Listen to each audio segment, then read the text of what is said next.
Twinkle, twinkle, little star.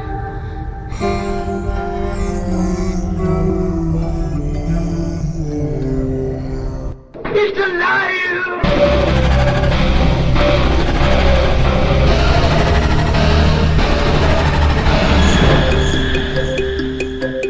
Welcome to where the weird ones are. Every time I speak, I want the truth to come out. Powerful figures in Hollywood as well as powerful politicians who are in fact not human. They're reptiles or they're lizards or perhaps extraterrestrials.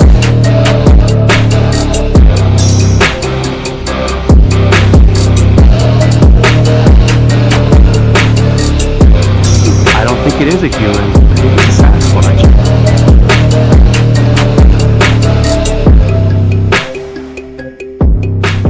Go ahead and run. Run home and cry to mama.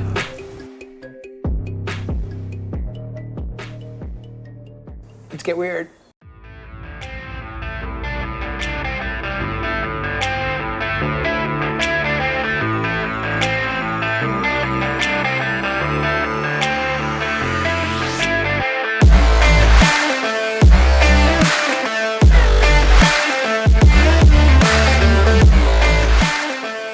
In a world where true crime meets the supernatural and the unexplained. Where true crime and chills go hand in hand. Welcome to Total Conundrum, the podcast that explores the dark, the eerie, and the downright mysterious. Join us as we embark on a spine-tingling journey through the mysteries that keep you up at night. We're diving deep into true crime stories, uncovering the most baffling cases, and exploring the twisted minds behind them. But we don't stop there.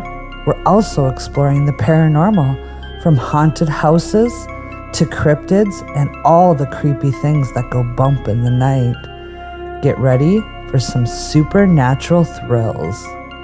And what sets us apart? Prepare for a dose of dark humor as we navigate through the creepy and bizarre. We've got it all. Bone-chilling tales, banter, and mind-boggling conundrums. You won't know whether to scream or laugh. So grab your favorite snack, turn down the lights, and join us for a roller coaster ride of true crime and the supernatural, sprinkled with a bit of comic banter. Stay curious, stay captivated, and let's dive into the world of Total Conundrum. Now available on your favorite podcast platform. Get ready to be captivated, creeped out, and cracked up with Total Conundrum. Thanks for hanging out with us here at Total Conundrum. Please make sure to check out our website and blog at totalconundrum.com for news, upcoming events, merch, bloopers, and additional hysteria. You never know what will pop up, so be sure to follow along. If you want to show your support for Total Conundrum and gain access to all of our bonus content, please visit our Patreon page. You can also follow us on Facebook, Instagram, and Twitter. The links are available in our show notes. If you have any questions, comments, recommendations, or stories to share, please email us at contact@totalconundrum.com. Episodes are available on Apple Podcasts, Google Podcasts, Stitcher, Spotify, or wherever you listen to your favorite podcasts. If you like the show, please rate, review, and subscribe on Apple Podcasts. We appreciate the love. Keep on creeping on, mother cluckers.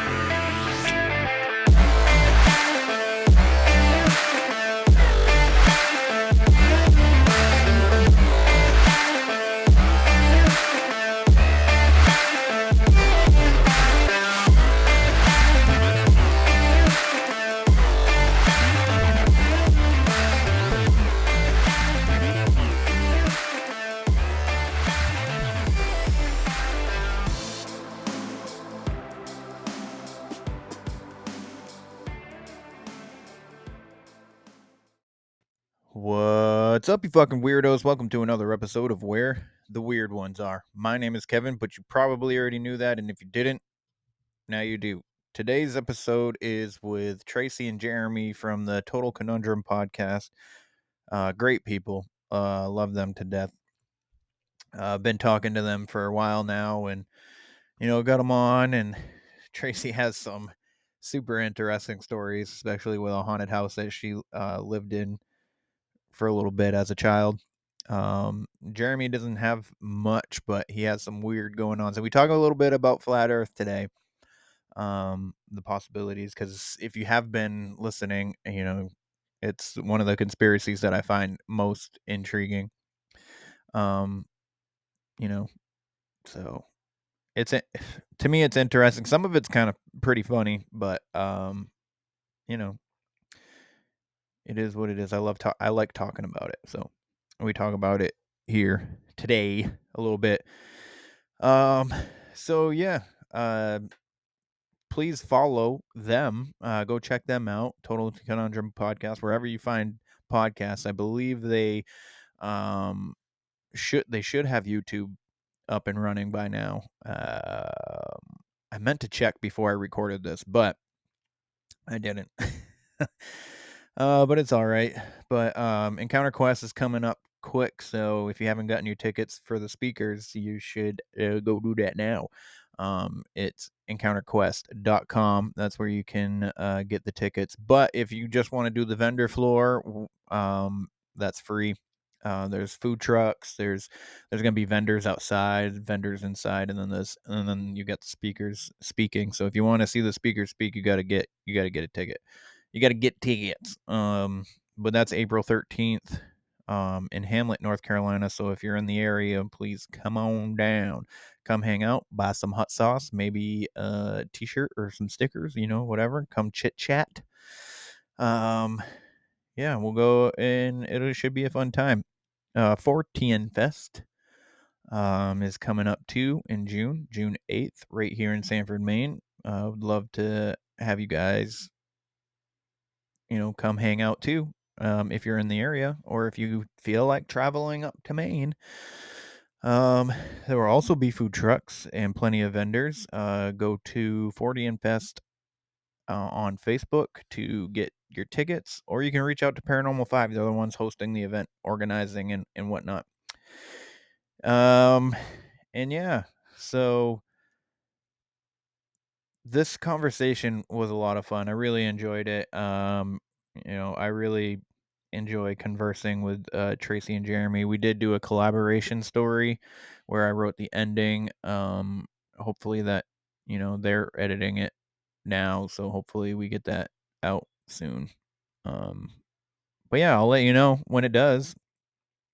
So Patreon is up. It's patreon.com/weirdos only, $5 a month. Pretty inexpensive. So if you're interested, that's cool. Would love to have you over there. You'll get a free coffee mug. You get early access to the shows, Conspiracy Tuesdays and story time.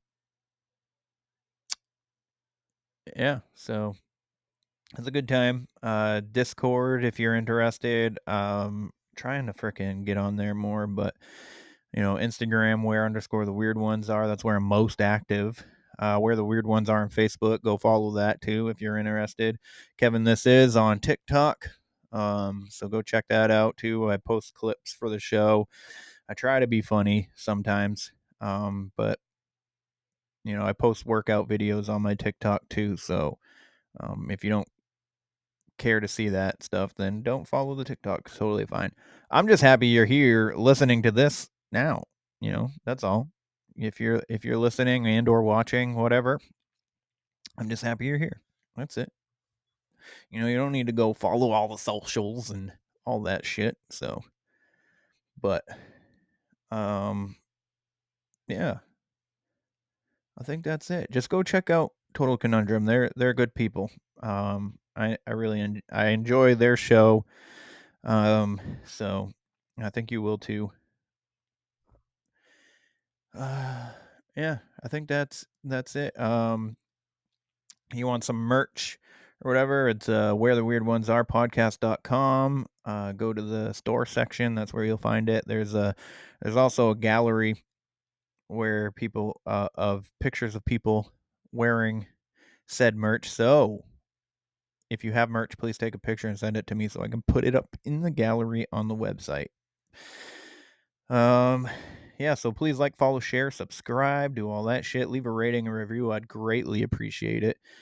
And I think that's it. So let's get into it with Traci and Jeremy. They're coming to get you, Barbara.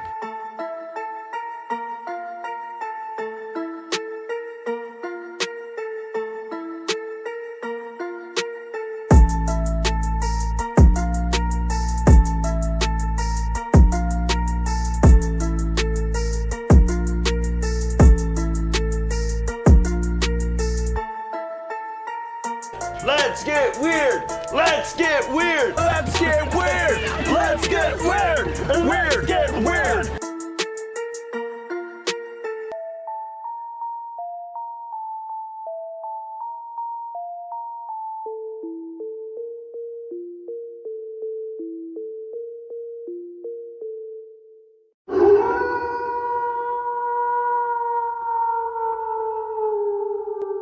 What's up, party people? Welcome to another episode. I have Total Conundrum here with me today, Traci and Jeremy. If you guys don't mind saying hi. Hey guys.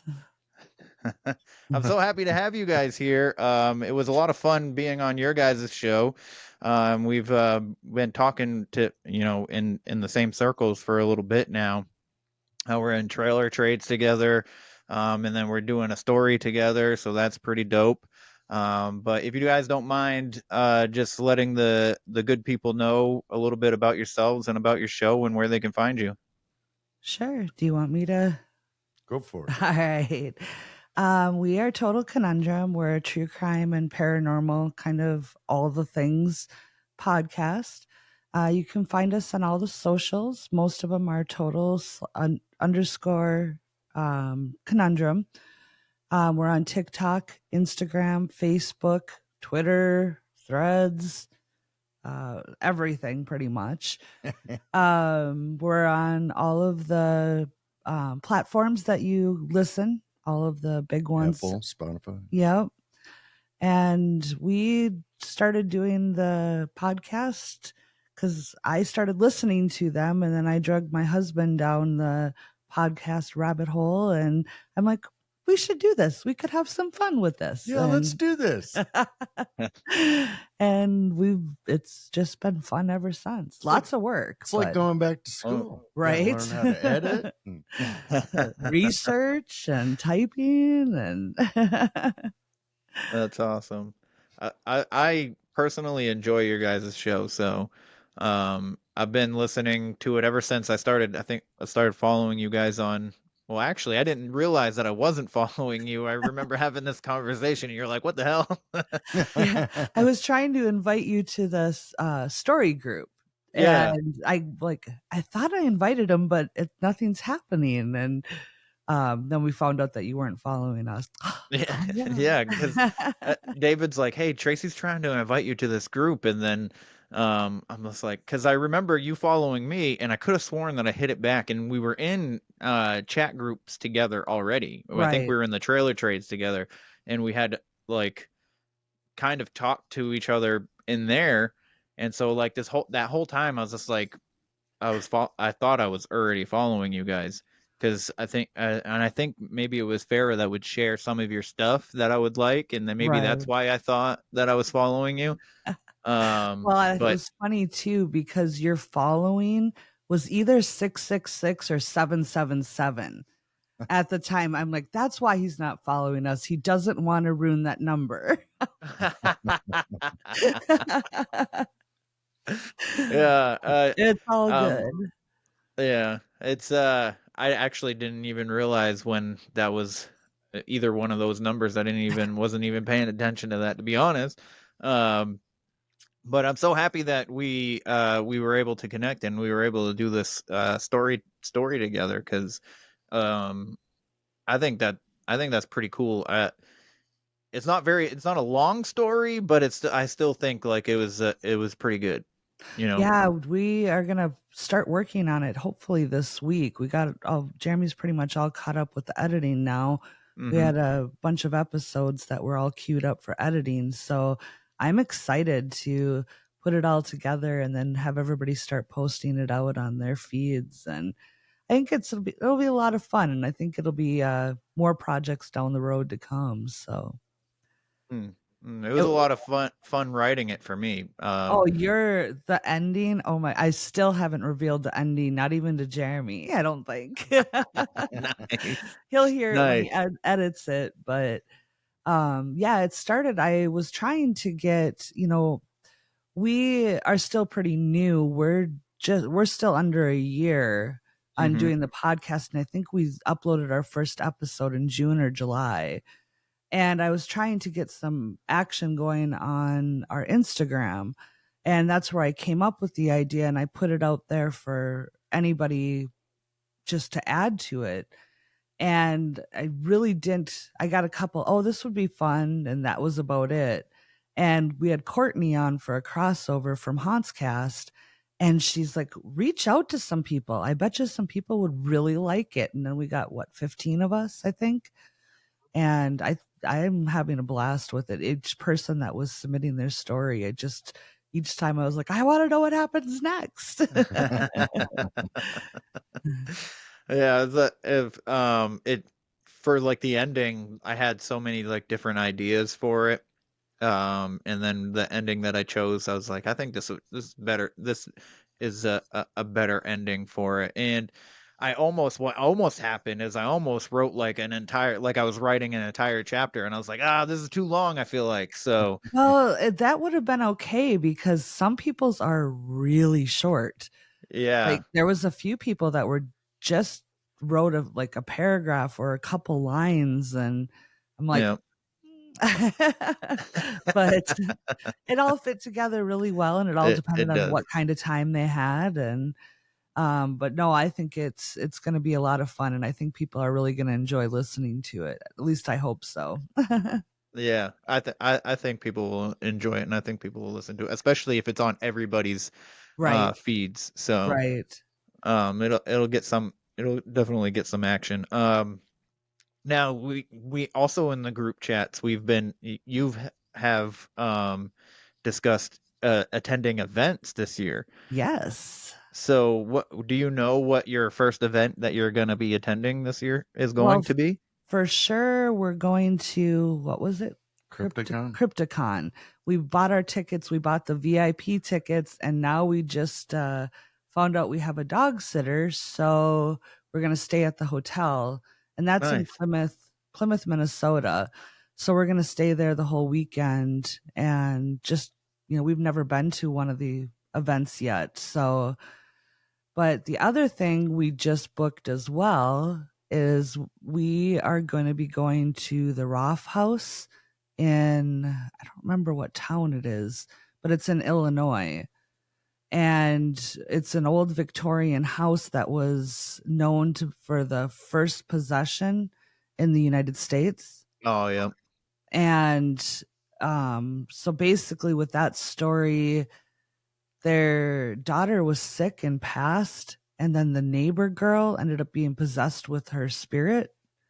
And then the neighbor moved in with the parents in the other house. I don't know, kind of a weird story, but my sister found the house and I looked into the story. And so we're going to bring some ghost hunting equipment there in April and do a weekend investigation. Should be fun. Nice. That's Hopefully I don't go cool. running out the door. You probably will. It's an Airbnb, and so I don't know, with it being a possession, I don't know how much is true about it being haunted, but I'm sure I'm going to still be on edge. I'm still getting into this ghost hunting thing. I'm kind of a wuss about being scared. I love ghost stories. I love all the creepy and whatever. I just hate being scared. She likes Yes. scaring people, though. I I like the feeling of being scared, but at the same time, I'm kind of like the same way. If something scares me good enough, I will just run. You know what I mean? Right. Like I'm out the door, whatever. I'll burn the house down and everything. You know. Yeah, there we had Jenny from TCPS Paranormal, and she's also part of the Minnesota Taps team. We had her on, and she put it perfectly. She's like, I don't like being jump scared. Like, Yes. something jumping out at you, like the fake haunted houses. We do a haunted house every year for Halloween. Oh, you do? That's Yeah, awesome. we do a walk through haunted house. Well, last year we didn't get to do it because we had so much rain, it kept damaging the canopies and the animatronics. We ended up having to tear it down in the pouring rain one day. Mhm. But yeah, we do a walkthrough and we keep adding to it. And it's all animatronics driven, but we set up all these different scenes and then we open it up to the town for free to have them come out and just enjoy it, because otherwise it just gets enjoyed for our Halloween party and that's it. So Mhm. with all that work, I want people to see it. I don't blame Yeah. you. I It don't only blame you takes one 2 bit. months to set up. Yeah, about 2 months, and that's barely enough time. Yeah. Wow. 2 Yeah. months. That's more work than I want to do. I'll be honest with you on Yeah. that. Well, we have a 10 by 20 shed filled with basically all Halloween stuff, and that's it. Wow, that's awesome. I love Halloween. I don't have a problem. That's funny. So, one of the questions that I wanted to ask you guys is, like, no, actually, I think you already answered it. I'm sorry. So the question that was, what made you what made you want to start the podcast? But you Oh, already yeah. kind of you were listening. So what was, I guess, what was the thought process on like how, like the first of all the name and like what you wanted to cover in the podcast, I guess would be a better question. Well, for the name, we kind of just sat down for a couple days and just started brainstorming, and everything that we came up with was already taken. Google search it, look for it, it's already there. And so I started going in the road of right clicking synonym to try to find, different variations of names. And I'm not sure. Do you remember how we actually came upon doing Total Conundrum? I think it was something you said, and then I kind of added the total to it because So it's quite a conundrum or something like that. Yeah, it And was right around the time when we were doing our 80s party, so I was thinking like totally conundrum. yeah, that's right. And we've had some people that are like, well, what does true crime and ghosts or whatever have to do with a conundrum? I said, it's all a conundrum. Life is a conundrum. Yeah. Welcome to the Dead Podcast. I'm your host, Desi, and on this podcast, I discuss all things spooky and weird, from ghosts, demons, religion, to folklore, urban legends, true crime, and all things paranormal, with some horror movie reviews sprinkled in. So join me on this spooky ride. Not And wrong. then Jeremy had the total design idea for our logo. He just totally envisioned it and he went with it. We hired someone on what app was that? Fiverr. And had him do a couple different designs, and we picked the one that we liked the best, the cute little brain scratching his head and or brain or whatever you want to call it. Yeah, and the other big factor was nobody had it. We did a lot of searching, and so we could basically use that name on any platform. That was the other big thing, yeah. And since then, there is another Total Conundrum, something I've encountered when I've been searching now, so somebody's trying to steal it. Really? Oh my god, that's crazy. I will say, like, it took me a while too for my podcast name. Like my very first thought was where the weird things are, but that's one that's already taken. I was like, ah, fuck. And then I brainstormed. I can't even remember other ones that I tried. but I knew that I wanted to incorporate the word weird in some Right. kind of way. And then I was like, well, and then I went back to the play on Where the Wild Things Are. You know what I mean? That book, and then the Mm-hmm. movie that came out, I think early 2000s, late 2000s. And then I was just like, where the weird ones are. So I did the search again, and it wasn't taken. But there is one that's called We're the Weird Ones, and there's also one called The Weird Ones. And I was like, well, it's still not It's taken, different. but Yeah, there it's are different other, enough. that there are podcasts that are close in similarities. And then I was trying to figure out what I wanted as um, also as a logo, and the logo that I have, I made myself. Um, and I think it's obviously it's simple, but like I paid some guy out of the UK, super sweet guy and everything. I paid him $100 for a logo, and the logo that he sent me was like really simple, and I was like, oh, I don't know if I like that, and I was like, well, why don't we try this instead? And then he's like, all right, and then he comes back with it with another one, and I was just like, oh, this kind of looks like a kid did this. You know what I mean? I was like, Oh oh, no, I'll just keep the one that I made. So I've I been like running your that ever since. logo. Yeah, I do too. Thanks. Thank you. It's perfect, and it can go on a lot of things, and you have a lot of fun with it. Where ours is Yeah. kind of with actually having an image in it, you're a little limited on what you can do. Like you can put yours on in different scenarios, and ours is a little bit more limited. So Yeah. Well, I like your guys's too. Like, I think that's number one, it's cute and it's fun as well. it's So, different. It's not like it doesn't have the normal spooky colors that people use yeah. for, it's got a Yeah. different color scheme. It's just kind of fun and, like Yeah. you said, Cause different.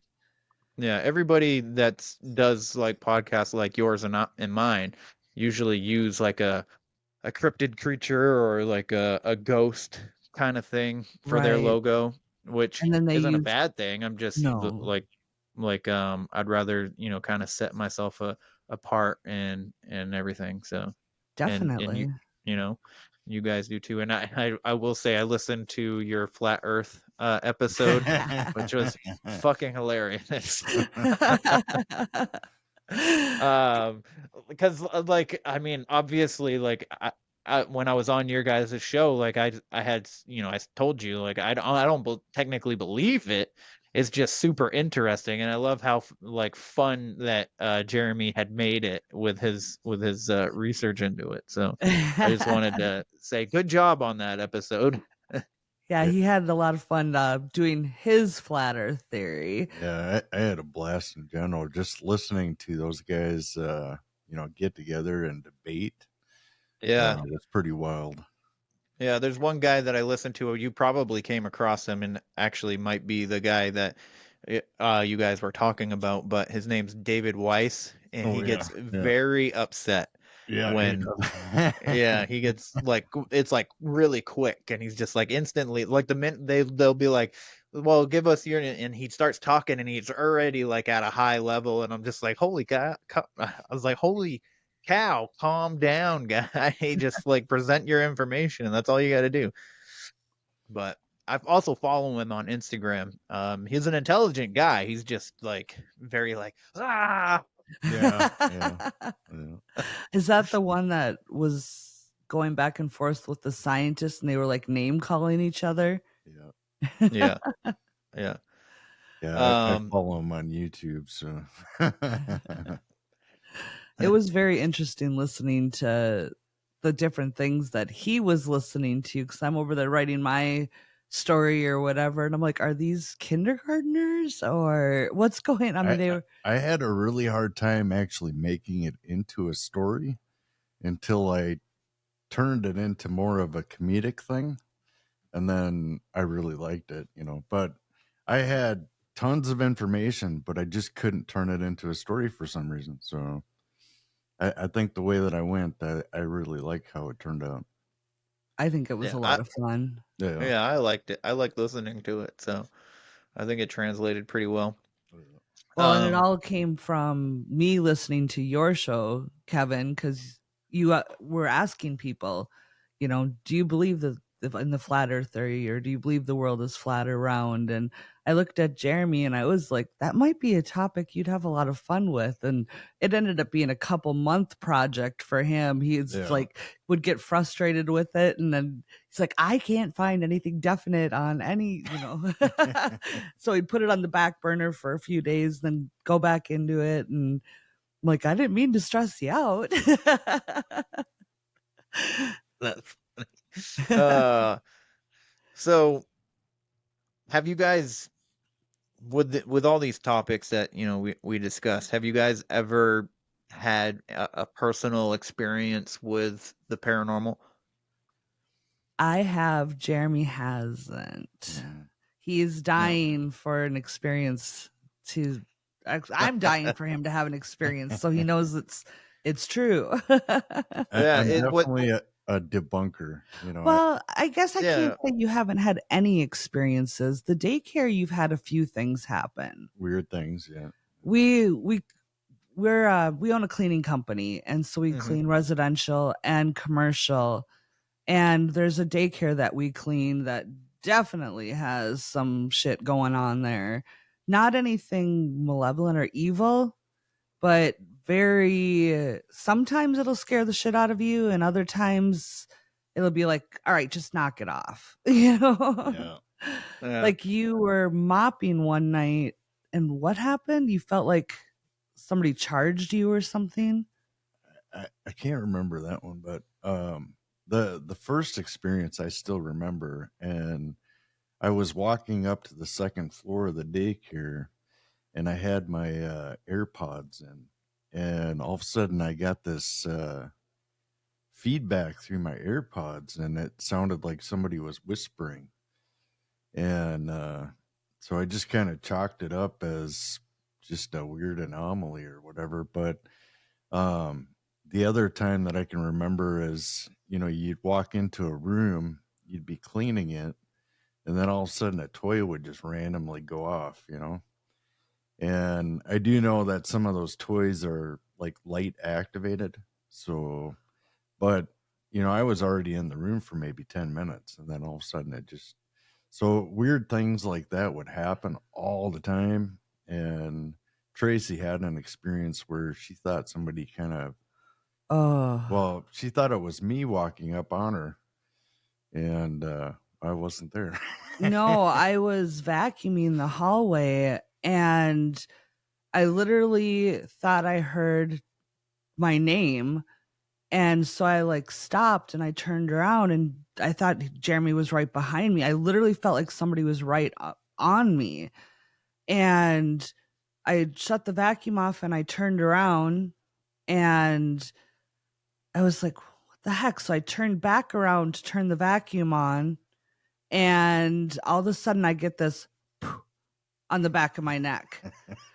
Yikes. I bent down, calmly turned the vacuum off. At this point, we've been cleaning this place for like 4 years, but I've never had that close up. I've had like my hair touched and, lights turned on and off, or, weird things. At that point, now my phone is blowing up. No, time for a break. Time for a break. I actually calmly walked upstairs, looked at him. I was probably white as a ghost. And I'm like, we need a break. And he's like, what's wrong? I said, I'll tell you outside. We need a break. And so we walk outside, and I tell him, and he's like, there's an air vent. And I'm like, we walked back in. I'm like, there's no air vent there. And why would it come right on my neck and not from above? And, but my daughter, my youngest, she has cleaned it for us, and so has my oldest, my son. And my son actually had toys like fly at him, but he would bring his German Shepherd. He's got a service dog, and he would bring his dog with every night. And I don't think the ghosts there liked his dogs. They would toys would fly off the shelf at him, and his dog would not go into certain rooms. And then my youngest, when she was cleaning, her and her friend went there with a pendulum, and decided to try to communicate with the ghosts. And somehow they got this name Carlton and the age like 18 or something. And so she did some research, and there was actually a guy, 18. It used to be a clinic back in the day before it was a daycare. And I don't know, she did a bunch of research and found that there was an 18-year-old that died from, do you remember what it was? Mm-mm. I can't either, but I have all the newspaper articles and stuff like that. And then she actually found his grave, and her and her friend went and put flowers on his grave. Whether or not it's truly connected, I won't bring our ghost hunting equipment there because I don't want to know. She doesn't want to find out. You don't investigate your own house. You don't investigate places you frequent because I don't want to know. Yeah. That's funny. Most of the time it's fine. There's been times where I've like literally yelled, just stop, just stop. And it's all like prankster type stuff, except for the one night Jeremy came down and he's like, geez, he goes, I was upstairs mopping and I felt like somebody charged me. And so he turned and he had the mop and he said he would like braced himself for somebody to like impact him. And see, yeah. I can't remember if that actually happened or if I was messing with you then. That's not nice. I don't do that normally, but that's hilarious.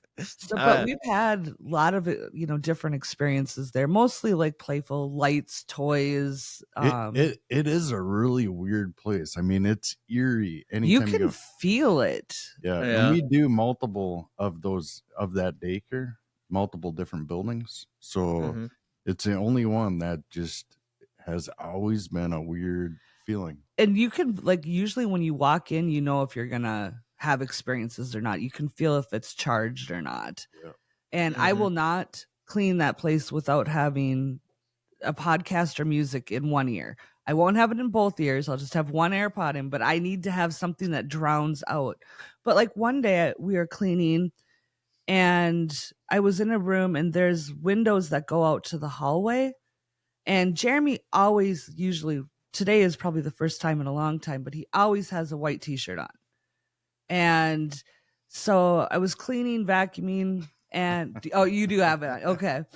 So I saw a white t-shirt like walk by the window, and I was like, oh, sweet. He's done upstairs. So he's going to finish my last room. And I'm listening and I'm not hearing anything in the next room. And I'm like, what the heck?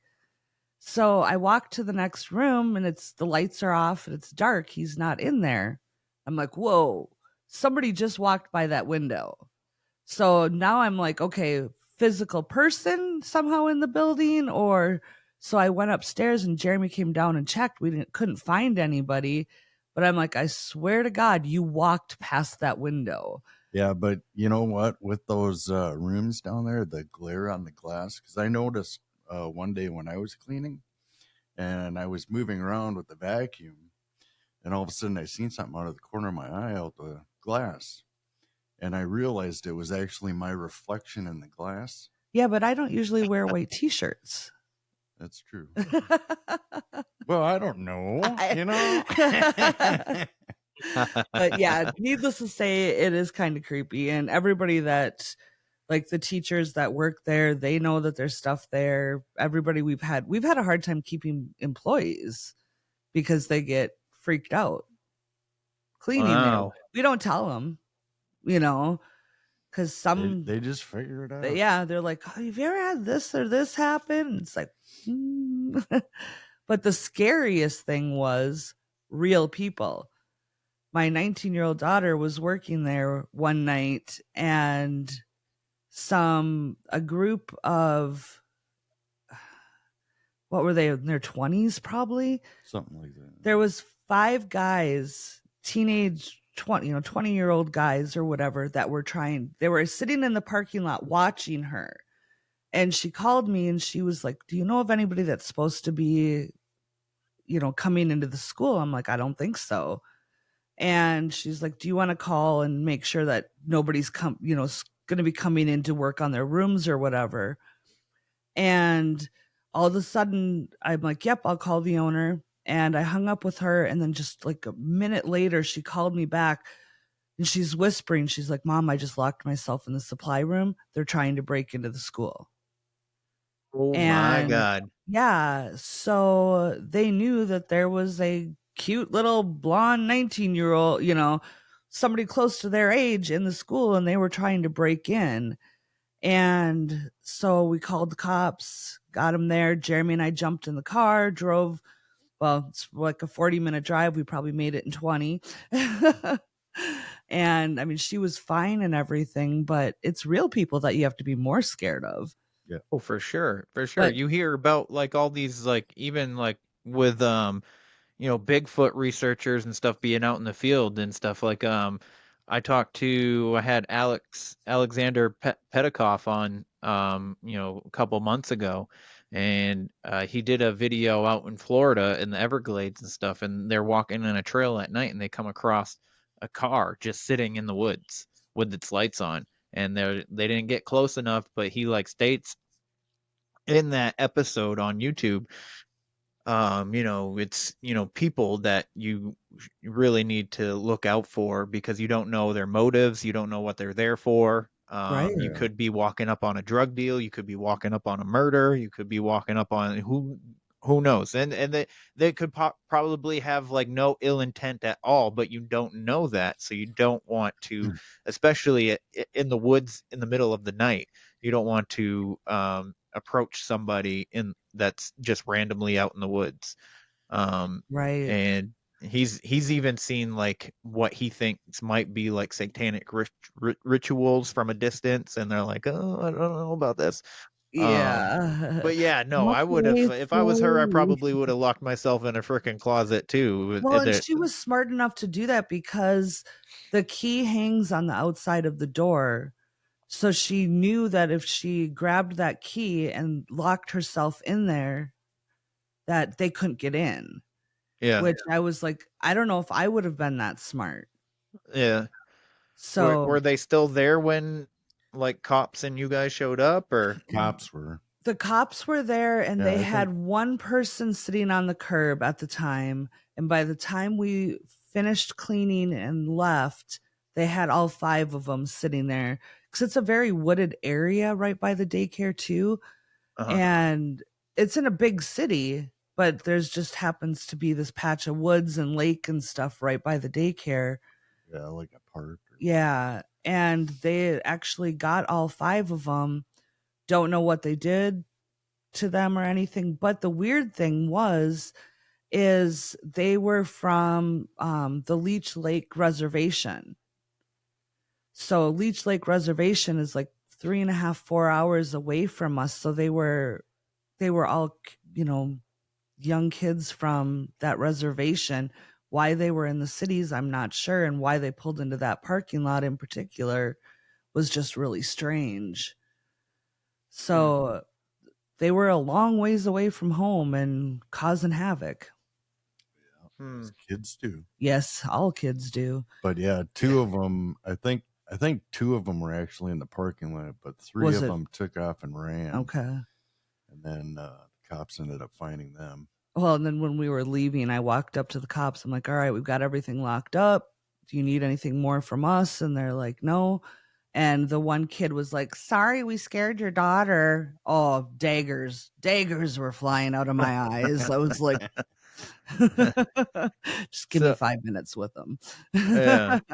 Did they find out like their actual like motives on getting like what they were planning on doing once they got inside? Well, luckily the door was locked. There's Right. the security door, you need a code to get through, and normally she has that propped open like we do when we're there. But she saw them in the parking lot and had the wherewithal to go pull that door shut. Good. And but no, I don't know. I mean, what are you going to steal from a daycare? Right. So I had to Right. That's weird. Either they were just trying to scare her because they could see her through all the windows. And it's kind of like a catch-22. It's like, all right, do you go in and pull the shades in each room when you're cleaning so nobody can see you? But then you're blinded and can't see what's outside either. So I don't know what the right answer for that is. I just ignore the windows when I'm there. So, Well, you'd have Right. a problem with that because there's no shades on any windows. well, so- they've got those curtains or whatever, those black curtains or whatever. But yeah, you have shades upstairs, which is weird. No, there ain't. I don't think there's any shades up there. Isn't there? Maybe they took them off. I thought there was. Yeah, but anyway, so that was kind of our, paranormal things happen there, and then we also have, real creepy people. Yeah. People are freaking people are weird, People are strange. Yes. Yes. You have Yeah. to be more worried about the living than you do the dead, because the Absolutely, 100%. The dead can torment you, but I don't think they can literally physically harm you. I hope. Right. I would at least I would hope that they wouldn't be able to, but so I heard on I can't remember where I heard actually, but I think we were on a podcast together. Oh, which Farrah's was Live. Yeah, and you had talked about a bar that you had Yes. experiences in. Yes. There's this bar in Dundas, Minnesota, and it's a very old building. It has been a bunch of different things. It was a bank, it was a grocery store, now a bar, and like there's the old vault and stuff from the bank is still in the lower part of the bar. I think as the bar has progressed throughout the years, I think they've bought more and more pieces. It's like on a main street. And there's basically on the street, there's two bars. There is buildings in between, but I can't even think of anything that's ever been in them. But anyway, so I started waitressing at this bar, and, people had told me that there was like a playful ghost that would, like, the one bartender was like, yeah, there's some nights that a ball just shows up out of nowhere. And I tell the little kid that I just don't have time. She's like, it always seems like it's me. And the kid is bringing the ball specifically to her. And she's like, well, I can't play right now. I've got to finish working. And, because we'd clean the bar for like an hour or two after it closed. And then I'd also heard there's a little girl spirit. There was an old man spirit. And one night somebody tried to get me to go down and change the keg. And I walked about halfway down the stairs to the basement, and I was like, oh, hell no. Hell no. You could just feel the energy. And I was like, nope, you promote me to a bartender, I'll change the kegs. I'm just a waitress. So like I'm staying on the main level.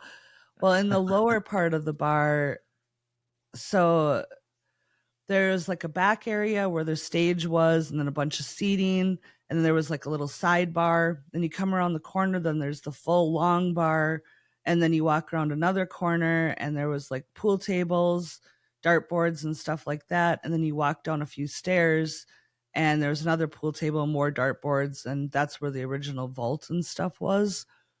And when everything was busy and bustling, I never felt anything, never thought about it, never had time to think about it, I guess.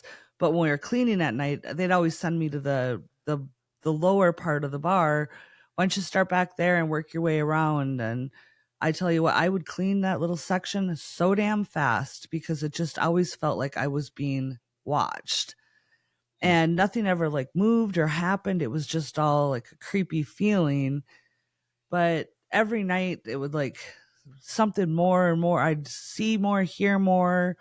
And anyway, one night I left and I was just really uneasy my whole way home. Didn't know why. And then weird shit started happening at my house. And it was like my son's room was right next to our room, and toys would go off, things would be moved. And he had, I don't know if any of you are familiar, but there was this Little Tykes came out with this little plastic engine, and you'd have to like take it apart and put it back together. And if you didn't put it back together properly and give it oil, you couldn't turn the key to start it. So it was like a learning tool for kids. And So the oil can thing had like this long plastic nozzle that you'd have to stick down in, and then it would make this glug, glug, glug, glug. And you couldn't reach it with your finger. And one night I'm laying in bed and I hear this glug, glug, glug, glug, glug, glug. And then I hear the engine trying to start, and the key wasn't even in the engine for it to be turned my or God. anything, Oh my God. And I got to the point where I was too scared to even go in and look anymore. And this was going on for a couple weeks. And I basically called a friend of mine that was more into the paranormal. And I was like, what do I do? And she's like, you got to tell whatever followed you home that it can't stay there. She's like, it's probably the little girl from the bar. And she, knew you could feel your motherly energy and just wanted to follow you home. Well, anyway, the next night I was sleeping and I kept hearing this plastic bag like crumpling, or like somebody was messing with a plastic shopping bag. And again, paralyzed in fear, I couldn't do anything and laid there until the sun came up, and then walked into my son's room. As long as he was sleeping and he was okay, I was, if he woke up and started crying, hell yeah, I would have been in there. But he was okay. Didn't want to disturb him. But anyway, this plastic bag was laying on the floor next to the engine that was not on the floor when he went to bed. And it had a little girl's name written on it. And my kids were 3 and 1 at the time, so they can't write. And so that night I stood in my living room and I was like, I was too scared to even say, I'm sorry, you can't be here. I was petrified, but I did. I stood in the living room and I was like, I'm sorry. I know that you probably just want a different environment or whatever, but I can't have you here. You need to come back with me. And I'm pretty sure I quit the bar that night. I can't remember for sure, but the whole car ride there, the hair in the back of my neck was standing up, and yeah, but I never had anything happen after that. So Wow. Well, I mean, if you quit the bar too, if you were able to bring whatever entity it was back, and then quit the bar and never went there again. Well, I was on a dart league, so I was there once a week for sure, at least playing darts. So it never followed me back. Never had anything else happen. So well, that's good. That's good. Hello, my friends. My name's Naomi, and I am the host of Weird Mythic Podcast. It is a podcast all about that strange and unusual things that are not easily explained in this world.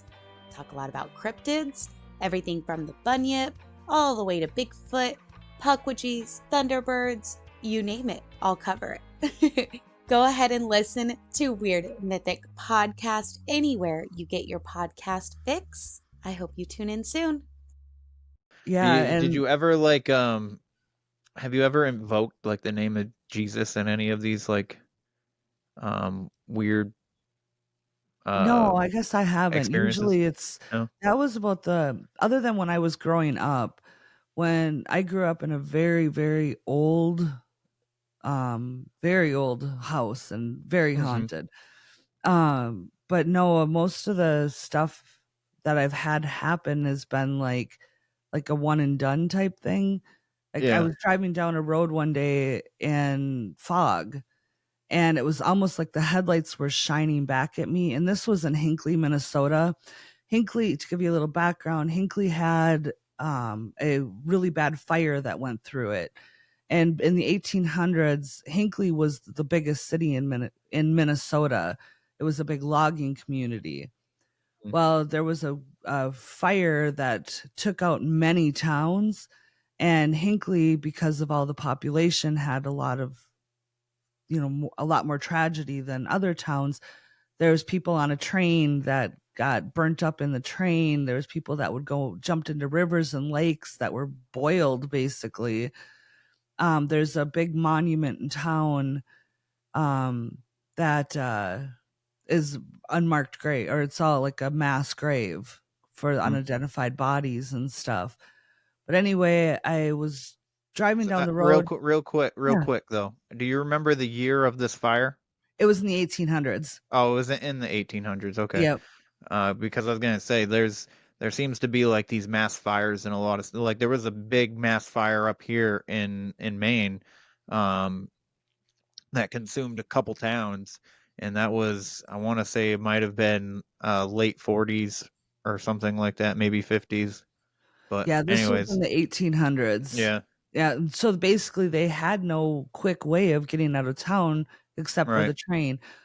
And it's funny because they have a fire museum in town, and that was a place that we frequented for elementary field trips.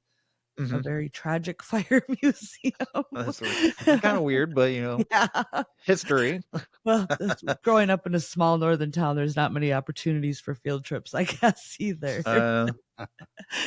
But anyway, I was driving down the road one night and there was some fog, which wasn't uncommon because there was fishery ponds in that area that they would use to repopulate the lakes and stuff. So I was driving and all of a sudden it looked like my headlights were like shining back at me, like almost like somebody was driving towards me, but there wasn't anybody.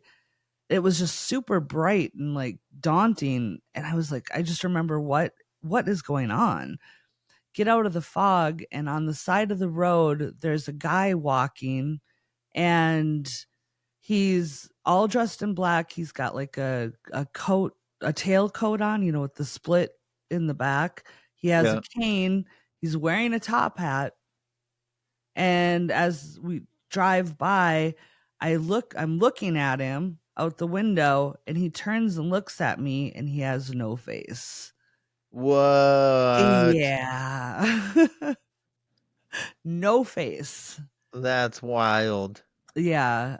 And it scared me so bad I wouldn't stay it was very close to our house. I didn't stay at our house for a couple weeks. I went and stayed at my uncle's house. Yeah, I don't blame you there. It's funny. A lot of people that I've talked to have experienced an entity without a face. It's super weird. Yeah, just nothingness. It was like I would have rather than there'd been a face, you know, even if it was damaged or burnt, that would have that unease of why is there nothing there? You gotta take the no face. You would take the no face Yeah. over? Oh, I don't know. That rocked my core. Yeah, I bet. Yeah, this guy was like completely physical, like everything about him was looked he real. didn't seem wispy, or I literally thought somebody was dressed up walking down the road. And it was okay. Because nobody dresses like that nowadays, you know. No. The whole long tailcoat and the cane, and I literally thought somebody was just playing fun. And I'm like looking out the window. Top hat too. Top hat, yeah. Yeah. That's crazy. So it was like Mr. Peanut, but you know, in real life. Just without the monocle. Because he doesn't need it because he doesn't have a face. Speaking of monocle, that still pisses me off with Monopoly. Oh, yeah. You had a monocle, damn it. He definitely did. I remember it. I do too. But yeah, so yeah, I've had quite a few of different things, like the stuff when I was growing up in the house that I lived in. Yeah. I would say, you know, I still to this day, I'm like, did the stuff really happen? Was it just overactive imagination? But I remember so much. And my mom's best friend had a daughter that was the same age as me, and we went to school together. We were in the same grade. She was at our house all the time, and probably about 10, no, it's got to be longer than that because we've been married for, 13 years? Mm-hmm. So it had to have been about 15 plus years ago. I ran into her. I hadn't seen her in a long time, and she was bringing up stuff. She's like, do you remember when this happened? And I'm like, all right, so maybe I'm not imagining, you know, but this house was, it had a wood stove in the basement and had a big, huge metal grate in the living room floor for all the heat to come up. And then the 2 bedrooms on the main floor had like cutouts on the, ooh, my camera's going crazy. Hello. I was like, what is happening? My camera's haunted. Yeah. Yeah. Whatever entity you're talking about right now is not liking it. What's going on? I don't know. I was thinking. In the basement, it had a big wood stove. Then there was the big metal, and I go with my hands again. Put them away. The big metal grate in the floor, and then that's where all the heat would heat the main level. And so in the wintertime, we couldn't use the bedrooms upstairs because no heat would get upstairs on the second floor. And then in the 2 bedrooms on the main level, there was a square hole by the ceiling and a square hole by the floor. And that's how heat would circulate between the 2 rooms. And there was many nights that things would come out of my parents' bedroom through those holes. And they were like built-in holes. They weren't like just a punched hole, you know. It was a deliberate square hole.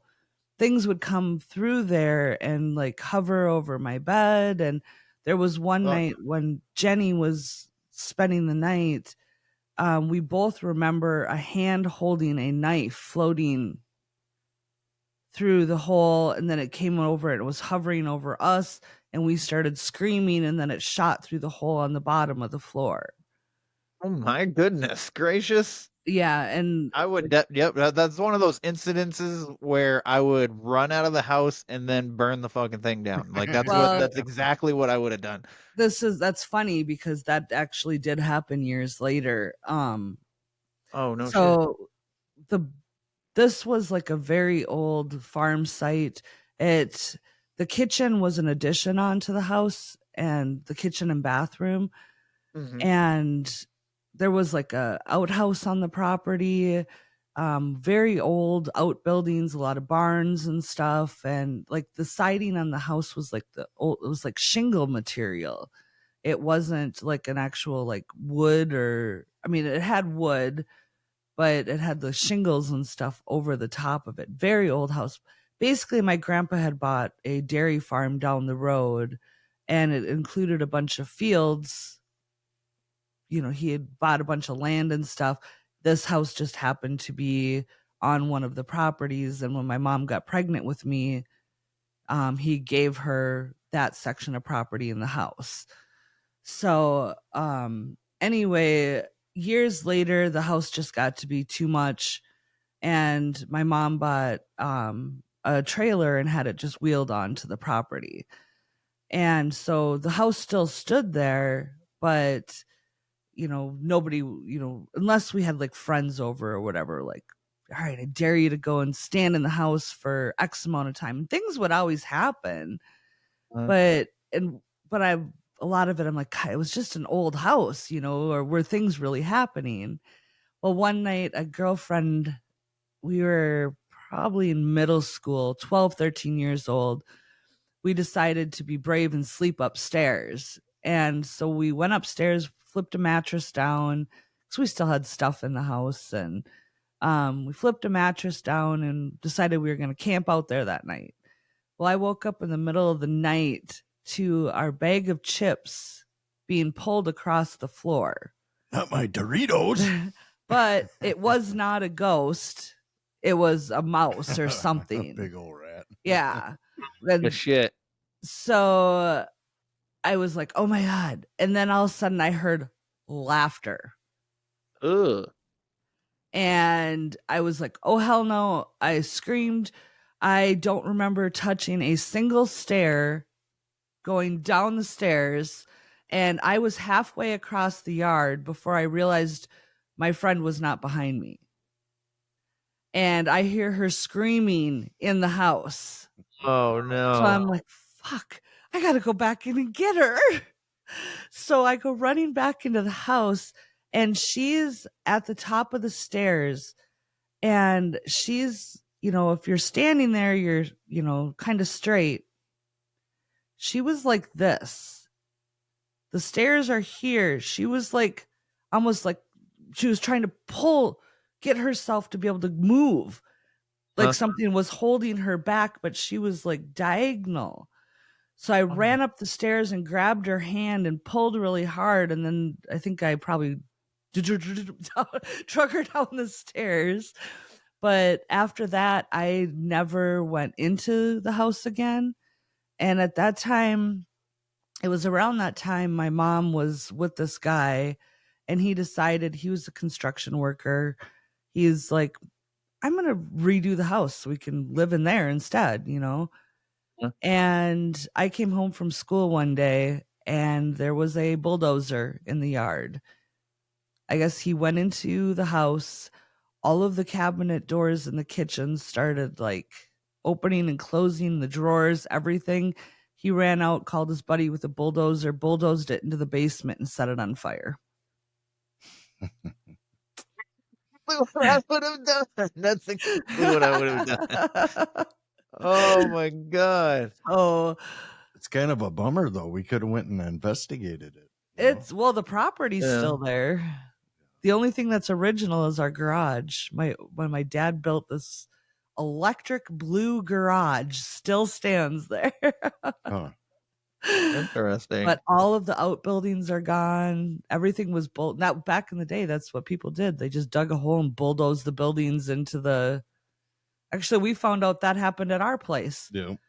The place that we live now, we were trying to put a deck in, and Jeremy kept hitting things, and he'd like dig out, and there'd be like tires and this and that, and we found, there was a couch.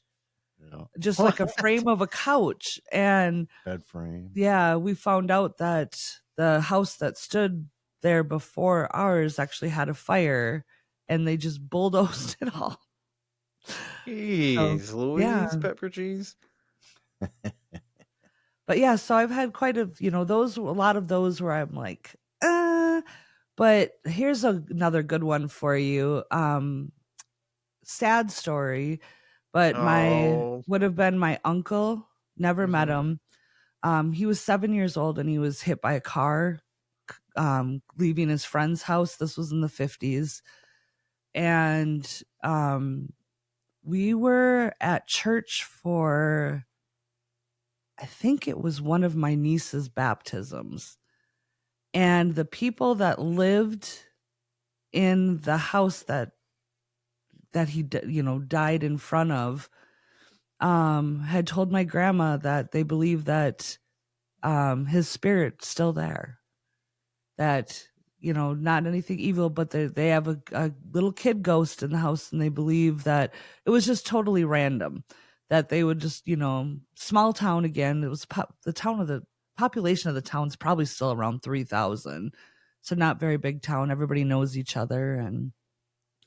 But yeah, so the house that they had lived in, that he died in front of, these people owned now, and said that they believe that his spirit still visits there. Doesn't haunt it or anything, but just still visits on occasion. Oh, wow. That's interesting. Yeah. But I'm trying to think of another. Did you listen to our Halloween episode that we had a bunch of different people on telling stories? I think I started it, and then no, I didn't listen to the whole thing. So my son, his grandparents own an apple orchard that has a very old house on it, but upkept, new, renovated, not old like the one I was talking about before. Yeah. Anyway, it was Edward what was the name again now? Edward J. Thigh, I think. He was a senator and governor. He lived in that house and died in that house. And weird things would happen. Like, he went there with his friends one day, and he was telling them about all these things that were going on. He would stay out there quite often because he was in 4-H, and we lived in town, and for him to be able to take care of his animals in the summertime for 4-H, he'd stay at Grandma and Grandpa's. And so he had a lot of different experiences, and he was telling his friends about it, and they didn't believe him. And something happened the one night. I don't remember exactly the whole story. They went in there to try to be brave when nobody was there, and something scared them. They ran out of the house, got to the car, and they had purposely left the keys in the ignition of the car because they knew if they got scared, they wanted to get out and go. Well, the keys weren't in the ignition, and they were freaking out, and they ended up finding the keys upstairs in the house, and they didn't even go upstairs. Whoa. And another thing, like there was an attic, like a true attic where you, like old school, where you could like walk around and put things up there, be up there. And my son was at the state fair one day and for 4-H, and this story I random, did hear, but yes, tell it anyway. yeah. So this random woman comes up to him and basically says, "You need to put the rocking chair back." And he's like, "What?" She doesn't know this person. She doesn't know him. Nothing. Just passing him in the state fair. And, state fairgrounds, there's a lot of people. Just, you need to put the rocking chair. It was the rocking chair in the dollhouse, I believe. I remember the rocking chair for sure, but you need to put the rocking chair back. And he called his grandma and he was like, "What are you doing?" She's like, "Oh, just moving some things around." And he's like, "Did you move the rocking chair?" And she's like, "Yeah." He's like, "Oh my God," So, but I'd had a few things happen when I was there. Like I would be in that rocking chair, that specific rocking chair. And when he was a baby, I was rocking him, and they used to have a picture of the senator and governor over the fireplace. And Linda had his grandma had just changed it out for some other kind of artwork.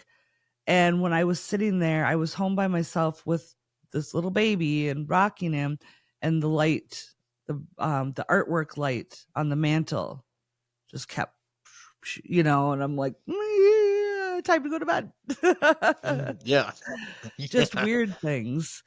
You'd hear, movement, and, they had like, the house had two different upstairs. It had the servants' quarters basically, and then it had the family side where, everything was nicer, and then they had like the older side of the house, and I'd hear a lot of stuff up on the servants' quarters side, and it was just really strange.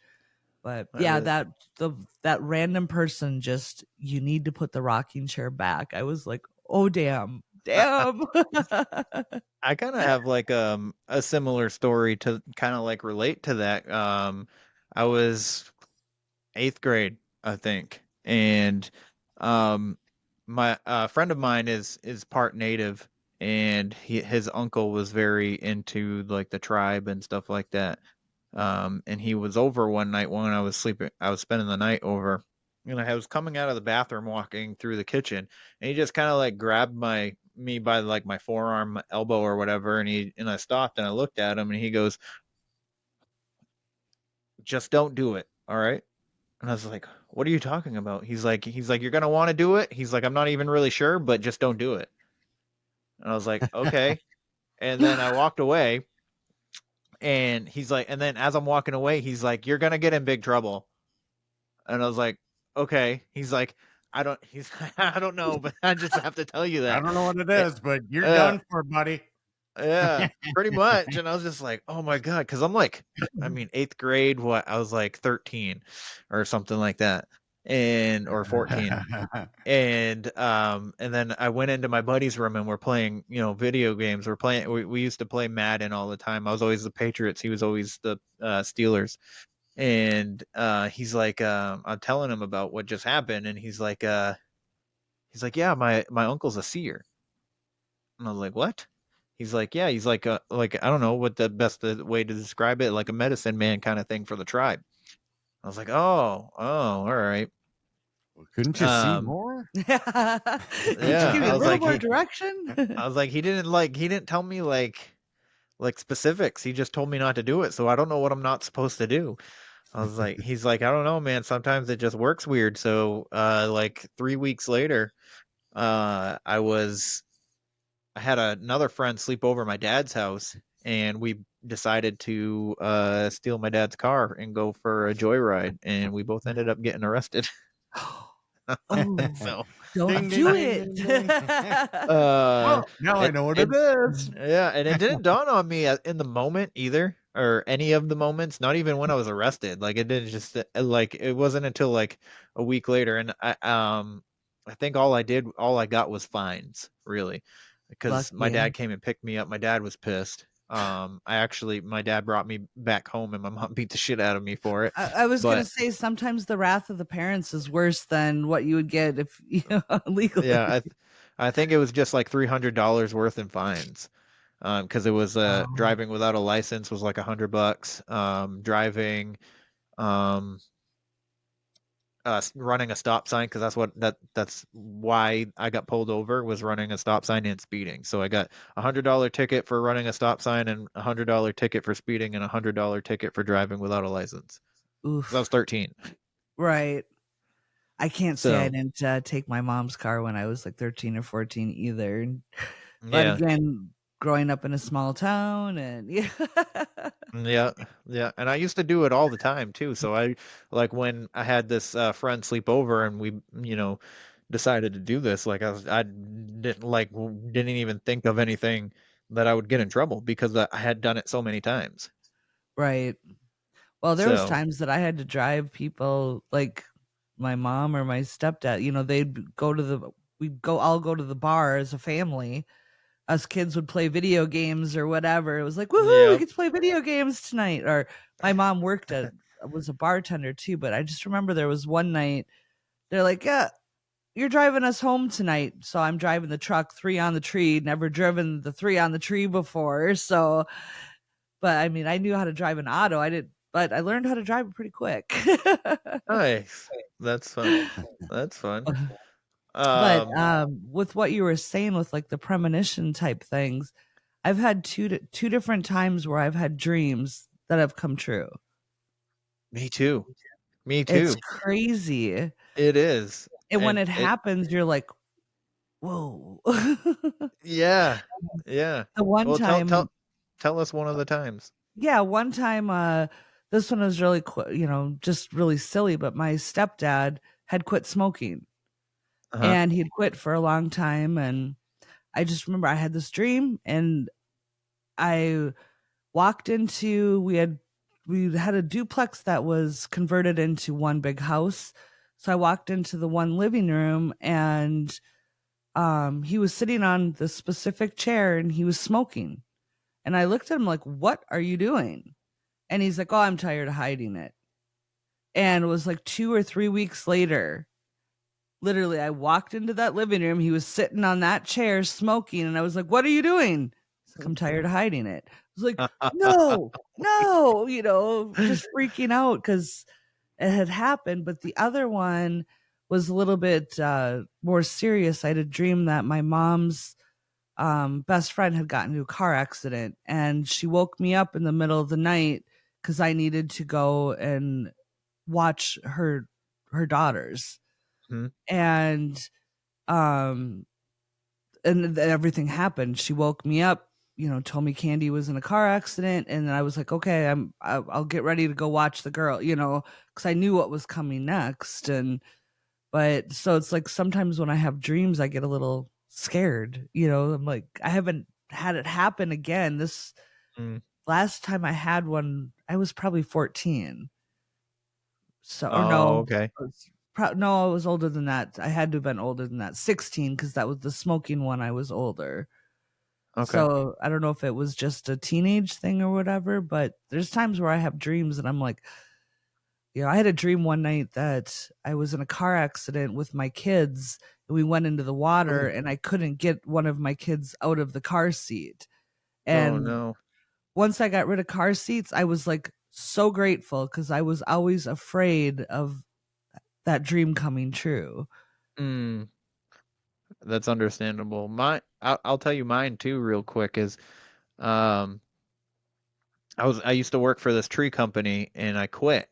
and I think it was like probably a month after I had quit and started working for a different company. I had a dream that, because it was utility line clearance, so it was just like the trucks that, trim for the power lines and stuff like Mhm. that. And my dream was that there was like 5 trucks in a row, and I had just come down from the bucket, from the lift, and I'm standing on top of the rack that's on top of the cab of the truck, and I'm looking back towards all the other trucks that are behind me because I was in the front, and I was just watching them for like a quick second, and then I continued doing whatever I did in the dream. And I remember waking up and I'd be like, I'm never working for that company again. What the fuck was that? And then literally like maybe like the next year I was coming down from the bucket working for this company again. And I got out of the bucket and I was standing on the headache rack, and I turned and I looked at the 4 other trucks that were behind me, and I was just like, and immediately it hit me right there. I was like, I dreamt this. You know what I Right. mean? And it was that particular spot too of me being in the front And of there's a everybody else. difference between that and deja vu. Yeah.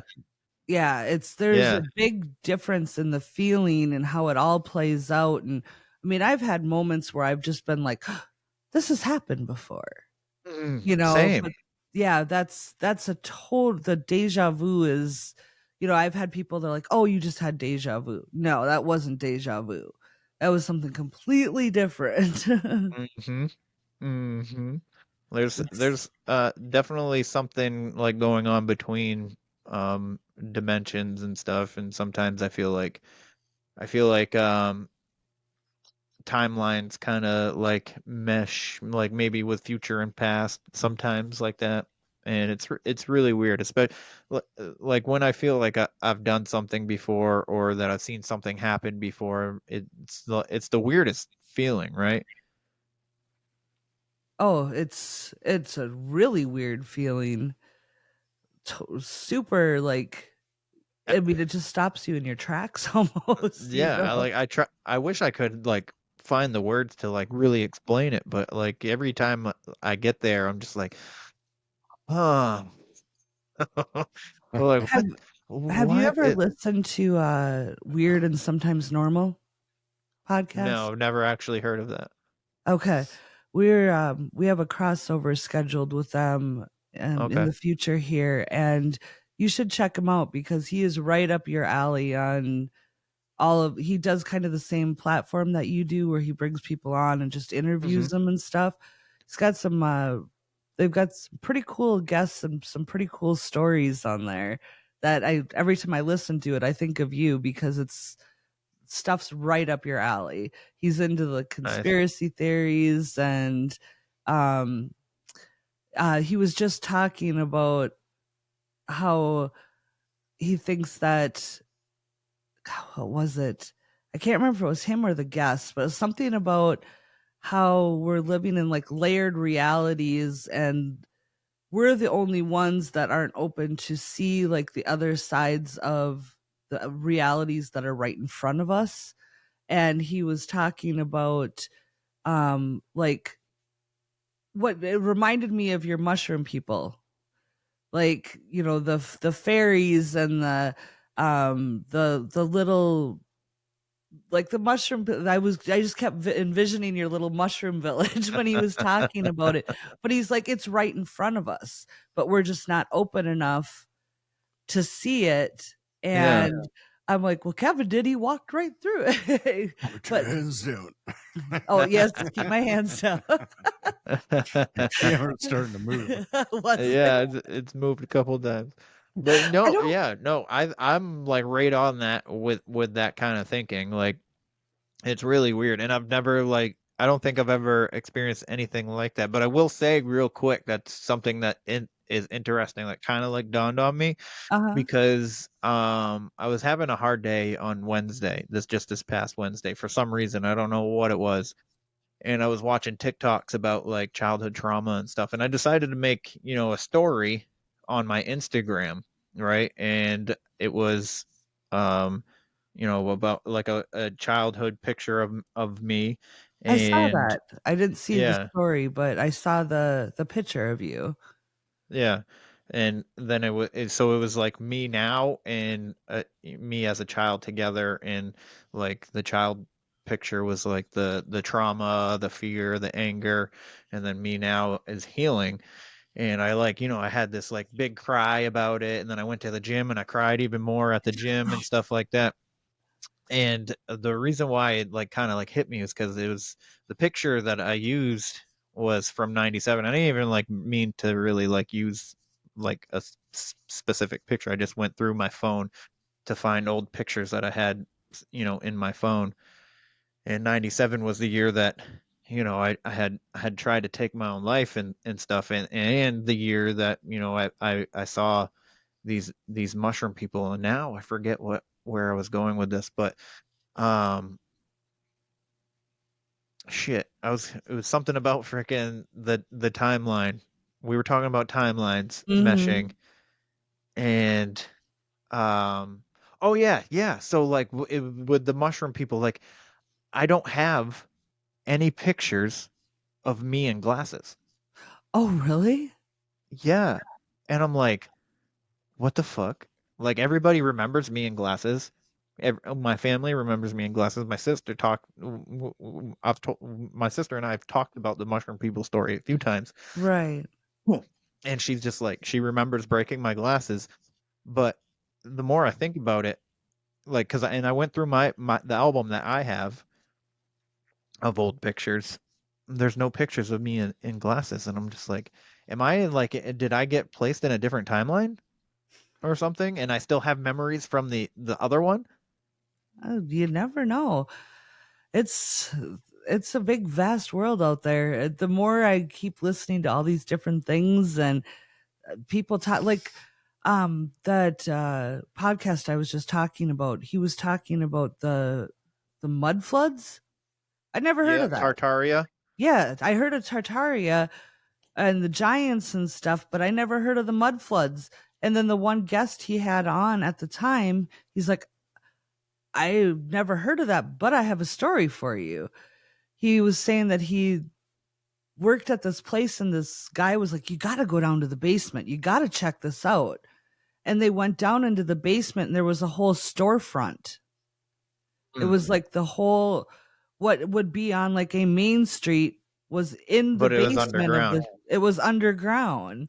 Yeah. And I'm like, whoa, how have I never heard of this before? And Yeah. but they went into this whole thing with the mud floods and the Tartaria and and all that stuff. And I was like, some of it video game. it's just it kind of blows your mind and then they're like, well, if it wasn't a fate of like Mother Nature, how would they have brought in all of that dirt to cover what was already existing in the city back in that day? Vibration weapons.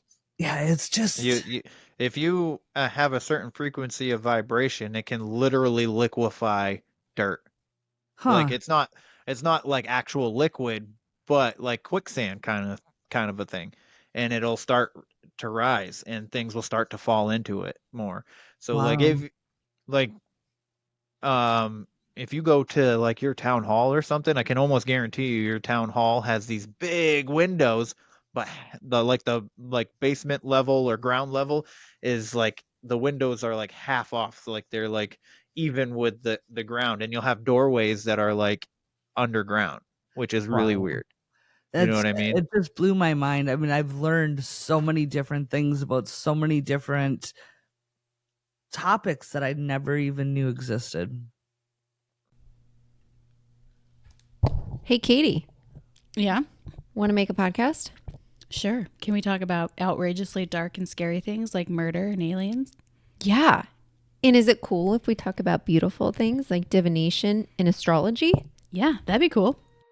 Hi, we're Katie and Kelly, hosts of the podcast, All Things Outrageously Dark, Scary, Beautiful, and Totally True.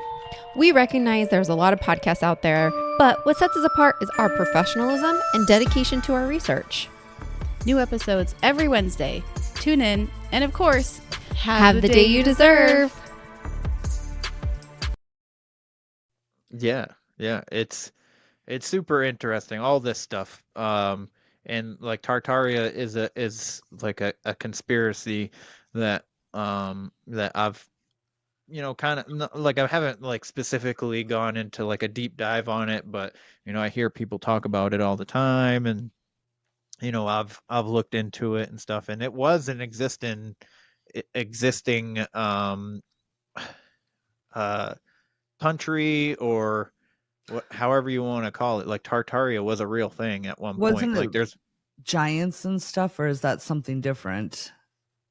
well, it's giants are kind of like go in with it, like Okay. but like because we technology, like because we think that we we built pyramids in these big extravagant freaking buildings with horse and buggy, and like it doesn't make any sense. So Right. like our technology was long advanced, and we think that it has something to do with Tartaria, and the mud floods came in from like I guess you call them like the reptilians, or the reptile people, or whatever whoever they are, you know what I mean? And they used these vibrational weapons, and they demolished Tartaria, and they buried it, and Okay. they buried Atlantis, and they used the world fairs to set these major cities on, have these major city fires and stuff, to get rid of a lot of like evidence of Tartaria. Um, so that the whole thing is super interesting, and there's a lot of people that have studied that. Yeah, that was something I had never heard of, and I mean, I think I've heard the terminology and stuff here and Mhm. there, but didn't really know what people were talking about, and I didn't look into it. But they were Yeah. going deep into it in this one episode, and I was like, "What?" Yeah. And then Yeah. they were talking about also the Earth aliens and the aliens from outer space. Some people believe that there are aliens that just reside under the ocean that Mhm. stay on Earth, and I was like, "Wait, what?" Yeah. Yeah. I think aliens technically are already here, that they live here, and they come out of the water. Um, I mean, Admiral Byrd's story is that he sees these alien crafts coming out of the water. So I think there's something to that as well. But I did want to ask Jeremy what he thinks of cryptids and whatnot, especially of Bigfoot. Do you think there's some validity to any of that? You know, probably not. I mean, with all Always the the skeptic. with all the trail cams and stuff out there, I mean, Mhm. and all the pictures that you ever see of anything, cryptid, ghost, or whatever, it's always blurry, pixelated, and whatnot. I mean, why can't we get something in focus this day and age with cameras everywhere? It just Yeah. seems weird. Maybe it's something in their force field, like in their, if they are coming from different dimensions and stuff, maybe it's because they're interdimensional that we can't get a good focus on them. Could be. It could be. Could We be. need to Could be. we need to get Jeremy into. We're going to 2 different haunted places this year. We're going for sure. We're going to the Roth House and we're going to the Palmer House. And I'm going to make sure my camera's always in focus. You're not going to see anything blurry. So we want to make sure he gets an experience with ghosts this year so we can make him a believer with that. How to get him to believe cryptids, that's going to be a little bit tougher because they're so elusive. I like the notion of investigating. I would love to go out into the woods and, track some theories down. I think that'd be fun. Yeah, that would be fun. I will say that it could be also infrasound, which we know now scientifically that there are actual like animals that have that possess the ability for infrasound that affects other animals and people. Like elephants is one of them. Gorillas is another one, but gorillas use it on their females. and I can't remember exactly what the purpose of it is on the females for gorillas, but if Bigfoot is a type of ape, yeah, like the missing link or whatever that you want to call it, like he could, or they, I shouldn't say he, because if Bigfoot's real, there's got to be male and female, just like any other creature.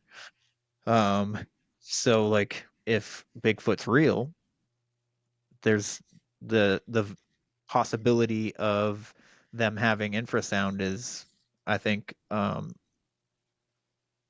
lot more prevalent than not. A lot more possible than not. Jeremy, if all cryptids were, we'll say, real, what would be the ultimate one that you would want to encounter or see? That's a good question. Probably the smallest one. In case I need to step on it.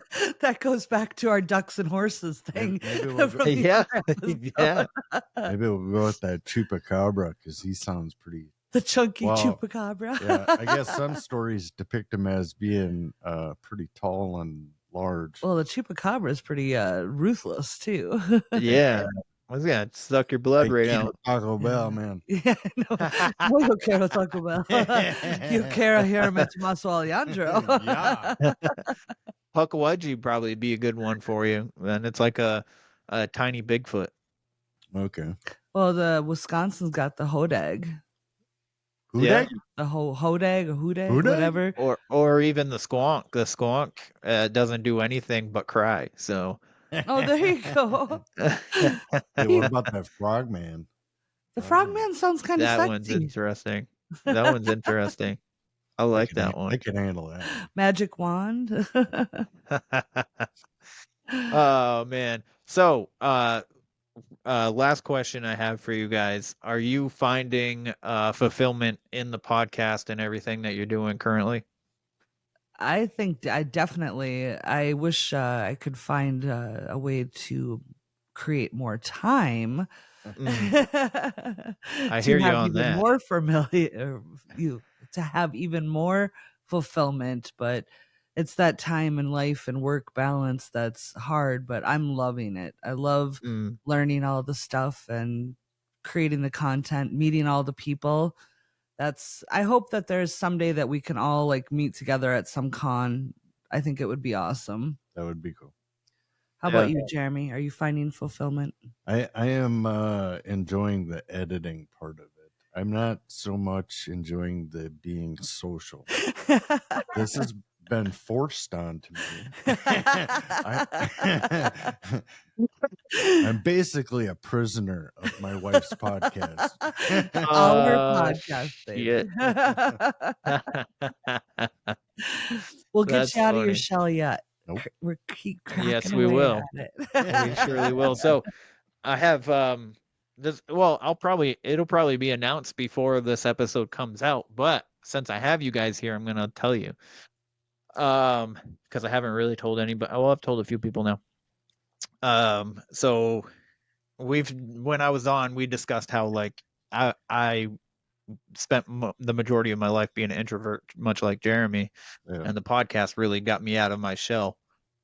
So in September, on the 14th of September to be specific, in Massachusetts, I will be speaking at a convention.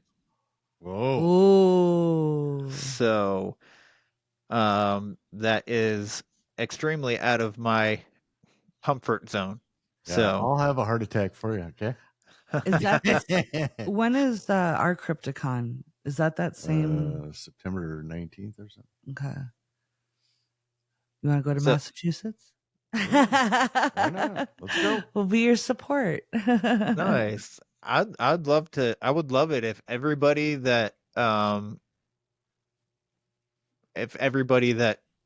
become close with would come. Like that would be like I feel like a great place because she's doing it. It's a free event. Like you don't have to pay to get in or anything because she wants people to spend more money at the vendors tables. Right. So, and she's a wicked sweet lady. She actually, this sticker right here is hers. So she's a YouTube show called Cryptid Bits with General Tidbits. Okay. Her name's Jessica. Super sweet lady. Met her in Pennsylvania at Squonkapalooza. She's about like 5 foot tall, so she's like a child-sized person. But wicked sweet. And yeah, it's like I started talking to her about the event, and she was talking about like trying to get speakers, and I was like, just like took it the opportunity to be like, if you need speaker, I'd love to do it. And she's like, well, how much do you have a speaker like fee? And I was like, no. And she's like, you're in. I was like, You're perfect. in. Wait, how much is it? Yeah, So I don't have a problem doing the podcast, doing the stories. My brain does not spit out to my mouth goes faster than my brain, so I flub my words so much. And if yeah. I was standing in front of a group of people, I feel it would be way worse. Jeremy can make me Yeah. sound great with editing. The editing is what I despise the most. I wish I could just be like, "Hey, make yourself an episode and put it out on your own." Well, Like that. sometimes I feel like that too, but I do Yeah. enjoy doing it. It's the time that's hard. Yeah, he Yeah. loves the editing. Yeah, I feel you. And I don't So mind like when I help him on occasion, but he's surpassed what he's taught me. So I know like the bare bones and how to get in there, to do but he does all of the leveling and when I have to finalize an episode, literally I call him and I'm like, all right, he'll be at work and be like, all right, what do I need to do now? What's the next steps? Because other than going in and taking out flubs and trying to piece words together that I screw up, I can handle that. But yeah. the other stuff that he does, nope. That's funny. I like that you guys are now on YouTube too. That's pretty cool. It took us a while because we were trying to figure out, we were having an issue with us we thought it was because we were in the same room, but it ended up just being something really stupid. Because we're going through one soundboard, I had to just, because we're going through our roadcaster, I basically have to shut off everything on my computer, the sound, the mic. So when I came into this session, the first thing I did was mute my mic. And then I have to turn off the sound on my computer. So my computer was the one that was causing all the feedback. Otherwise, we would have done this a long time ago, but we kept getting feedback with everything that we were doing or echo.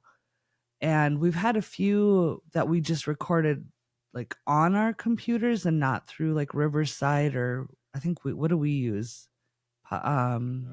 Stream? No. Podcastle. But we've had a few that we just recorded directly onto our computer, and Jeremy's having a problem because he's got all of the editing equipment and his computer's loaded. He's got a Mac. We upgraded him to a really nice Mac, but he's got so much stuff on there. It was lagging. He has the same camera that I do, but he can't use it because it lags because there's so much on his computer. Whoa. Yeah, wow. So many USB 3 ports. Right. They're It's basically all maxed out. so he's using the camera just on his computer where I'm using the, AI camera that we got. So, but it's just, Well, it still looks like it looks like a pretty good camera still. yeah. So But yeah, it's fun to be able to do the YouTube because that's one thing my son, he's like, I don't want to just listen to you. He goes, I want to see it. And I'm like, I don't want anybody to see my stupid expressions. Yeah. There's a lot of people that like to they like to listen, but they like to visualize a little bit. But there's also people that would just prefer to listen to, which so to have all aspects is kind of cool. Like the listenership that I have on audio is a lot bigger than YouTube. Right. But every once in a while the YouTube will blow up, I guess, with certain guests or whatever. Like certain guests will have like a bunch of friends and stuff that want to watch it, so they'll Right. watch it. So there's a couple episodes that are like 200 views, and then the majority of my episodes are like 20 to 30 views. Yeah. Yeah, So YouTube's a tough one. I mhm. just recently put a post out on Threads because Threads it seems like you can get a lot of interaction from people you don't know just by Yeah. putting some keywords out there. It's pretty incredible. Mhm. And I just put a thing out there and I was like, all right, anybody wants to get into doing trailer trades, crossovers. And by the way, we could use some help on our YouTube. And I think we ended up getting like 5 subscribers off of it, but that was just off of one post. Yeah. And, it's just trying to build that YouTube up to get that monetization is so hard. It's like Facebook. Absolutely. Facebook sits dormant. I Yeah. think Facebook's I think I have like 100 people on Yeah. Facebook, and then Instagram's like almost 1,500 right now. Yeah, I think for we're me. just shy of 1,000 now on Instagram, and Yeah. it's like I get people following us all the time that just out of the blue, I don't even have to do anything, which is And wonderful. you can't even follow back. No, I have something's wrong with our account. I don't know what happened, but literally I can follow 2 people a day and that's it. That is so weird. Yeah, You're supposed to be able to follow like 200, and I even went like 3 days without even going on Instagram, doing anything, figuring, okay, if I did something, then maybe this will clear it. Uh-huh. No. And the other day I was actually able to go out and I think I was able to do 10 people. But I have a list of people that have followed us that I haven't been able to follow back. So I'm like slowly That's working weird. my way down the list. I'm like, don't unfollow us. That's funny. Instagram's weird. Social media is a weird place anyway. Yeah. But it's great to get out there, and I love the support from people like you guys, and everybody just trying to help monetize each other. So that's pretty cool, and everybody's so freaking nice in this podcast community. Like there's So supportive. yeah, super. Oh my god. Yeah, and everybody that I've had on, so nice. And I've become pretty good friends with too. And we check in on each other and stuff. Hey, just checking in, see how you're doing, stuff like that. Well, Every and you've once in a even while. traveled now you went to Florida to go on a ghost hunt, and you got to do the Estes and meet some of the people in person, and I'm excited for that. I'm excited to start meeting people, and I told I've met a Farrah lot of people, I actually. told Farrah that when next time we go down to visit Jeremy's mom and stepdad, that we're gonna make a pit stop and see her because she lives not too far from them. So Yeah. I tried to get her to come to CryptidCon in Kentucky, but she ended up getting sick, so. Oh, was that when she had the COVID? Yeah. Yeah. Ugh, So that hit her hard. What's that? Yeah, it did. It The did. COVID, the vid. The thing that won't go away. Yes, it will not go away. It's here to stay forever. And now it's like a cold. Yeah, pretty much. But anyways, if you guys don't mind letting the good people know once again who you are and where they can find you. Well, we're Traci and Jeremy from Total Conundrum. Conundrum. We're on Insta, Facebook, YouTube, Threads, TikTok, all the socials. And we're on any podcast listening platform. I think we're pretty much on all of them that I Pretty know much. of. But we have our website. We've got link trees. Basically on Instagram, our link tree is the best way to find all the stuff. We do have a Patreon that we created, but we haven't put any content out there yet. We're just still trying to figure out what niche to put out there, what fun content, because we don't want to like exclude people from being able to hear things. Right. But we just want to have some kind of like bonus. I don't want to like say, okay, all the interviews are going to be out here. Well, that's not fair. We're doing this for fun. And if the person you're interviewing they wouldn't be able to listen to their own episode, Exactly. So we're trying to figure out, we're not in it for the green right now. We're just in it for the fun and learning and Speak for yourself. But you wanted to be paid back for all the equipment we bought? I thought I was going to be a movie star. But yeah, I'm holding him here by force, as you can see. yeah, I can tell.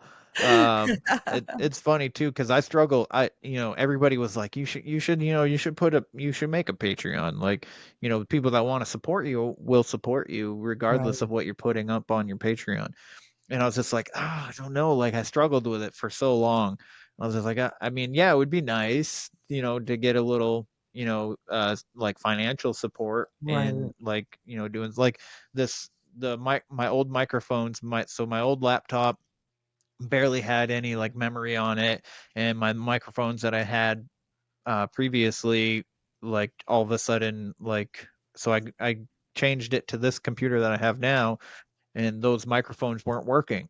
And like I did one interview where it was just through the camera microphone and it sounded like crap. And and I was just like, what the hell, and then and then I went and bought this microphone, which this microphone still isn't that great. Like it sounds a little weird sometimes. And I do have a soundboard, but for some reason I don't know how to like get it to sound good with the soundboard, which I've been trying to play with, but for the most part it's just we have two different soundboards that we have. For some reason, my computer I have a gaming laptop that was supposed to be the best of the best, and it's gone to crap. And so our next purchase is getting me a Mac. But Jeremy's dealt with a few different soundboards. He's pretty good at that stuff. So pick his brain with it. Yeah, we got the Rodecaster Pro 2, and we got the Zoom P8 pod track. Yeah. Okay. We had I think mine's Moano. I'll just fucking show you. It's this friggin'. Oh, okay. I've seen that one. Yeah, it's Maono. Okay. Yeah, I'm not gonna try and say it again. Maono. But I had it plugged in, and I was like, oh, it sounds all right, but like, I don't know. I recorded myself, and I was like, this doesn't sound great. So it sounded better without it. Lifter. Yeah. The cloud lift for a lot of soundboards for mics, you have to get a cloud lifter. Well, it depends on the mic. Well, yeah, it depends on the mic, but there might be something that you're missing. I don't know for sure, but like with our Rodecaster, we didn't have to do the cloud lifters with it because it basically whatever the power or whatever it gives to the mics. I don't understand it's got stuff. A preamp. Preamp, there you go. I don't understand. Okay. I don't speak sound equipment geek. I speak computer geek, but not sound equipment geek. That's funny. Oh man. Well, I'll have to talk to Jeremy about exactly what he does for the sound. But I guess I'll just have to let everybody know that if you're in the area of Massachusetts, since I just stated it, and you are interested in attending an event, I will be speaking. I'll be speaking about main cryptids that I know of, some of my personal experiences and mental health that comes along with people that have these types of experiences, because we tend to think that we're crazy. So that's what I'm speaking about. But other than that, that is the show today, everybody. Please like, follow, share, and subscribe. Definitely go check out Total Conundrum if you haven't yet. I mean, if you've been following the show for a while, you would have heard their trailer actually like at least like 10 times. I think I've played it now. But yeah, so if you're not listening to them, go check them out. They just did a recent episode, which by the time this episode comes out, it'll probably be a few episodes back, but with Nash from Chasing Legends.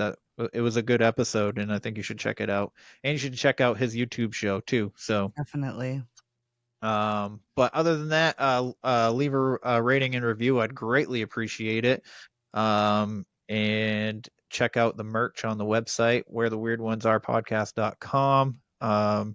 The blog is there, and if you're interested in the Patreon, you don't have to, obviously. I'm still happy that you're here. But the Patreon's weirdos only. So with that, everybody, question everything and stay weird. This concludes our broadcast day. Click.